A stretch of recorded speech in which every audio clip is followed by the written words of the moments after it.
একটি ছোট গ্রাম যেখানে অভাব নিত্যসঙ্গী। এমনই এক গ্রামে বাস করত রহিমা, তার বাবা, মা আর ছোট ভাই। 4 জনের ছোট্ট সংসার। রহিমা ছিল বেশ চটপটে আর পড়াশোনায় আগ্রহী। দারিদ্র্যের কষাঘাতে তাদের জীবন জর্জরিত, তাই রহিমার পড়াশোনার খরচ চালানো তাদের জন্য কঠিন হয়ে পড়ছিল। একদিন রহিমার মা তার বাবাকে বললেন, রহিমার বাবা, আর পড়িয়ে লাভ কি? মেয়েটাকে বরং সামনের বাড়িতে কাজে দিয়ে দিই। 2 পয়সা রোজগার হলে আমাদেরও কিছুটা সুরাহা হবে।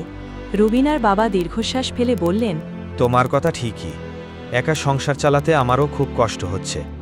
তবে আরও কয়েকটা দিন বাড়িতে থাকুক, তারপর কাজে লাগানো যাবে। কাল থেকে আর স্কুলে পাঠিও না ওকে। মায়ের কথা শুনে রহিমার মন ভেঙে গেল।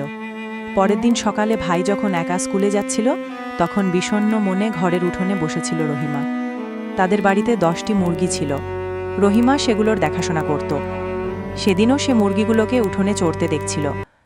হঠাৎই এক চোর এসে একটা মুরগি তুলে নিয়ে দৌড়াতে শুরু করল। রহিমা দ্রুত মুরগিগুলো গুনতে শুরু করল। 1 2 3 4 5 6 7 8 9। সে দেখল একটা মুরগি কম। একটু পরে তার চোখ পড়ল চোরটার ওপর, যে মুরগিটা নিয়ে পালিয়ে যাচ্ছিল। আর দেরি না করে রহিমা চিৎকার করে উঠল। চোর চোর চোর চোর চোর। রহিমার চিৎকারে বাড়ির সবাই ছুটে এলো। চোর ধরা পড়ল আর মুরগিটাও ফিরে পাওয়া গেল। রহিমার বাবা বিস্মিত হয়ে রহিমার দিকে তাকিয়ে বললেন, মারে, তুই তো বেশ ভালোই গুনতে শিখেছিস। কাল থেকে তুই অবশ্যই স্কুলে যাবি, তোর পড়া বন্ধ হবে না। বাবার মুখে এই কথা শুনে রহিমার মুখে হাসি ফুটে উঠল। সে জানত এই ঘটনা তার জীবনে এক নতুন মোড় এনে দিয়েছে।